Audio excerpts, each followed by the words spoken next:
Good morning, ladies and gentlemen. Can I ask you please to take your seats?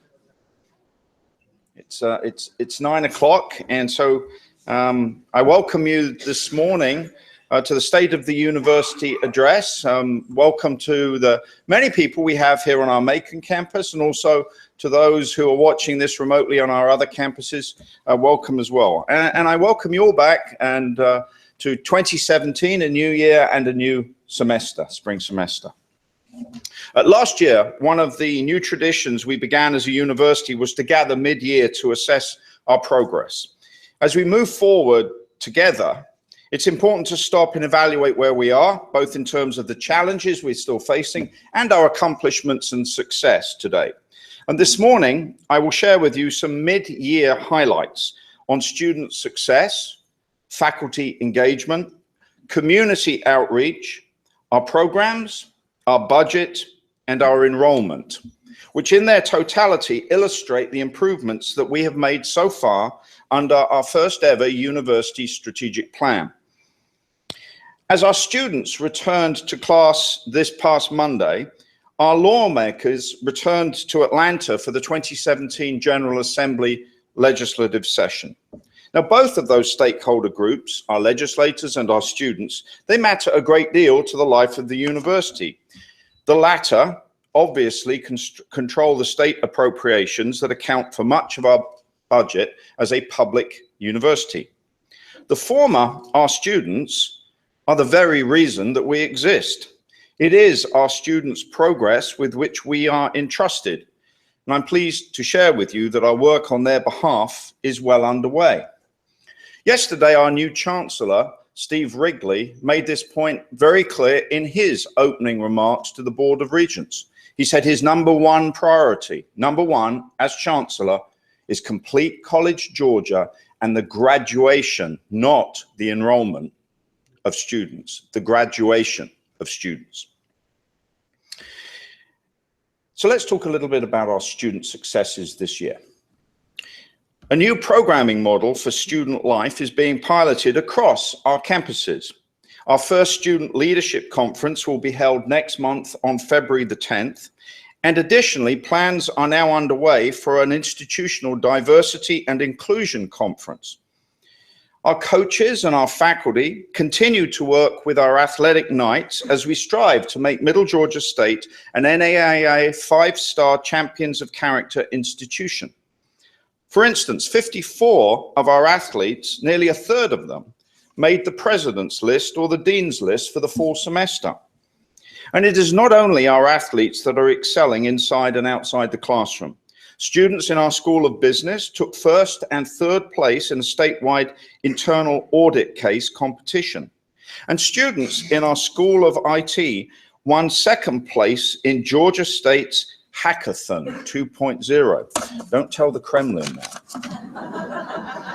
And on that subject of international relationships, we have increased the visibility of our international programs with 20 students slated to study abroad in Europe this year, a new service learning program to the Dominican Republic set to launch in May, and our first group of exchange students coming to Middle Georgia from the University of Northampton in the UK this summer. Now, behind each of these accomplishments and opportunities are the faces of dedicated faculty and staff. Our faculty are not only teaching, advising, and mentoring, they are engaging increasingly in scholarship and creativity. In fact, our faculty have published 10 books and articles, presented at 16 conferences, given a dozen invited talks and 4 performances, and secured 4 grants so far this past semester.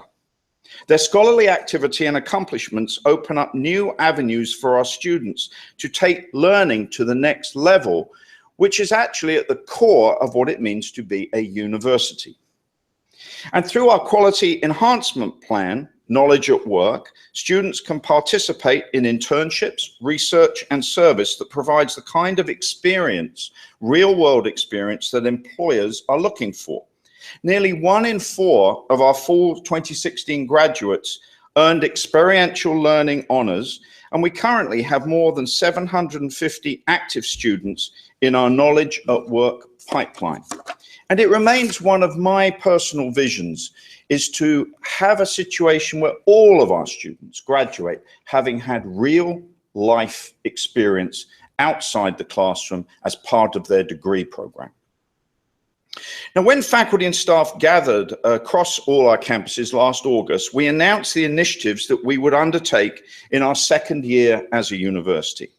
Halfway through this academic year, the Provost reported in our latest strategic plan update just before Christmas, and she reported that all of our initiatives are in progress.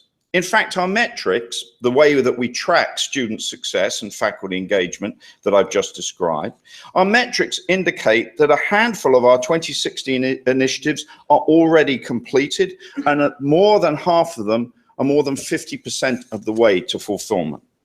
And I urge you to keep track of progress so that you can see the work that you can do to help in the fulfillment of our strategic plan. We can do that on the web now. It's at www.mga.edu/strategic plan. You can see how we're doing by going straight to the web.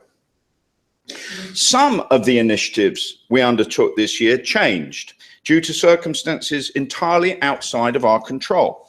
For instance, our Office of Human Resources developed and communicated a plan to implement imminent changes to overtime classification under the Federal Labor Standards Act, or FLSA. But an 11th hour court decision has placed those changes on hold at the federal level, affecting all universities across the country. It is in circumstances such as those that our value of adaptability becomes crucial. Preparation allowed us to navigate the changed scenario. And now we are working with the university system to determine how best to handle classification changes in light of the uncertainty about what will happen to that regulation. Another initiative we undertook this year extends beyond the university to address a pressing state and national need, helping veterans and military families transition into Georgia's workforce. In August, we launched the Georgia Veterans Education Career Transition Resource Center. Much easier to say VECTOR for short than that long phrase. Located minutes from our Warner Robins campus, VECTOR is a collaboration of the university system and the technical college system of Georgia, providing Georgia's veterans, transitioning military, and their immediate family members career counseling, educational coaching, workforce training, and connections to resources, including now Mission United with United Way, a brand new partnership that we have opened with United Way down at VECTOR. Since opening its doors, VECTOR has provided services to more than 3,300 veteran service members and their families. Working for the common good is part of our public mission as a state university.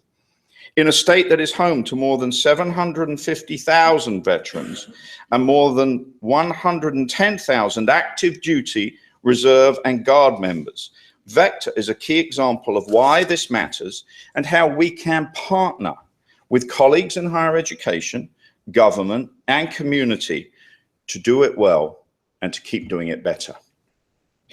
Paired with other community outreach efforts, such as being a presenting sponsor of the Macon Film Festival, a partner of the Museum of Aviation's Education Center, and now having a primary seat at the table with economic development initiatives in Dublin, we are making a tangible, measurable difference in our communities and in the state of Georgia. Now, those partnerships also bolster our academic endeavors, including those programs that make us stand out. As the only four-year School of Aviation in Georgia, we've placed special emphasis on growing our footprint through a strategic plan to take Middle Georgia State aviation across the state. During the last 2016 legislative session, the Georgia General Assembly allocated $4.2 million for phase one of our aviation plan. This funding was used to purchase 5 new aircraft, 2 helicopters, 2 flight simulators, and it provided funding for construction of new hangars on the Eastman campus. I'm actually inserting here, I'm very pleased to be able to tell you that yesterday, Governor Deal published his draft budget, and it includes new money from the governor's budget, which wasn't there last year. We had to lobby to get it in there. Albert and I worked to get that. This time, the governor himself has inserted $2.8 million proposed for Middle Georgia State Aviation. So we had a good day up at the Capitol yesterday when we found that.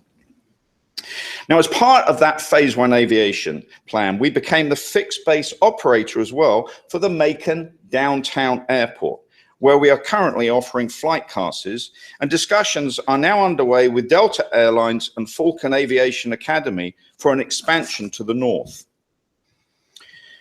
The plan for this year, the $2.8 million that I just mentioned, will enable us to do something new as well, which is to take our aviation and be able to fund the development of programming down towards South Georgia, in the Valdosta area. And that's particularly important because in the panhandle of North Florida, there are many opportunities for aviation expansion.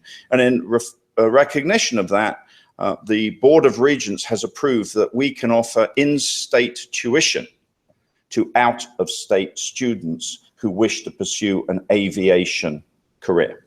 Again, a tremendous trust being placed in us by the state to fulfill our mission. Now, in all of our initiatives, the support of faculty and staff has been vital to these successes. A primary example would be our annual fundraising campaign. The Middle Georgia State University Faculty Staff Campaign was a huge success this year, raising $83,610, which is an 8.8% increase over last year.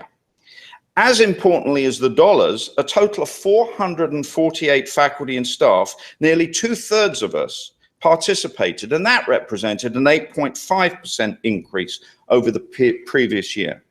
I cannot overstate enough here my appreciation, and all of us, the appreciation for a generous faculty and staff who continue not only to support the university in your work, but also on behalf of students to help with limited resources. I will be meeting with a major donor later today, and donors always want to know, how much are your own faculty and staff giving? And I'll be able to give a really good message. So thank you for helping make my meeting later today an easier one to see if we can continue to raise new money from outside.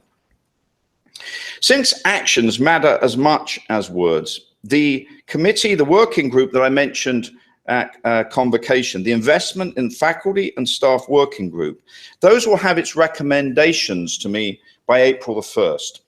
The working group, consisting of 8 faculty and 7 staff members, along with our Executive Director of Human Resources, began its work in October and has been tasked with helping us address the results of the Employee Climate Survey that was completed last spring.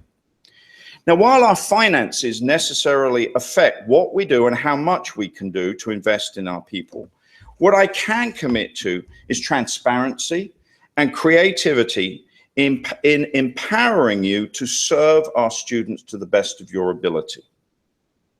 On finances, before we departed for the holiday break, our Executive Vice President for Finance and Operations gave us a budget update. She shared that for this fiscal year, tuition and fee revenue for summer and fall semesters stabilized, and we are on budget for our expenditures. Now, while this news was reassuring, she also shared that to meet our spring revenue targets, enrollment for this semester would need to be, it says approximately 7,344. So let's just say approximately 7,340 students. Now, as of this morning, we are 3% below that number. And although we are pleased that this will not mean that we need to engage in across-the-board cuts, the shortfall as of today does mean fewer special projects for the coming months. So the coming months will be an important time for all of us to determine what best to put our efforts, and also an important time for advocacy for the university. Not only will we be meeting with legislators to seek their support, but we will participate in our university system budget hearing in about 2 weeks' time. There, we will address a number of pressing issues to the Chancellor and his team, including a tuition strategy that we need to develop in light of our new university mission with access function. And I want to be clear, this is important. Middle Georgia State is one of 4 institutions, just 4, that now has officially a blended mission, a blended mission. We have been tasked to be a university, but with an access function, which means that the practices we have become skilled at in the last 4 years of making sure we bring students broadly with different capabilities and educate them, that's the model that will be continuing into the future, and now with official designation from the Board of Regents. Now, while enrollment figures reflect that retention of first-year students is flat, our recruitment efforts give us reason to hope. More students are expressing an interest in Middle Georgia State. For the calendar year 2016, we had over 2,500 guests attend campus tours. 800 of them were prospective students and the others were family members. In our efforts at continuous improvement, we began offering Saturday tours on our Cochrane and Macon campuses. Just 3 weekend tours this fall brought 250 people to campus by doing that. Admissions is also seeing an early interest from students for next fall 2017. Year to date, we have 8% more applications than we did this time last year, and we have 20% more admitted students than we did. We also broke an admission record this fall with the most applications ever received in 1 month. We broke the 1,000 mark in November. We had 1,046 applications for next fall. And moreover, the number of dually enrolled students has increased 20% in the fall. These are highly successful students, as many of our faculty know, 90% of whom receive a final grade of A or B for their full courses. And so their experience at Middle Georgia State helps build our educational reputation. The reputation we are building will matter critically.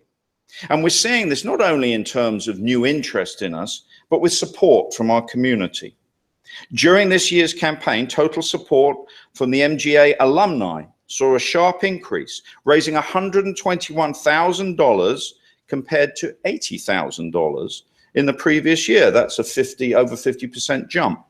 The total number of donors increased as well, with nearly 70 more individual donors in the last year than in the previous one, and that represents a 4.5% increase. These are all good metrics. They're showing the green roots of growth as a university.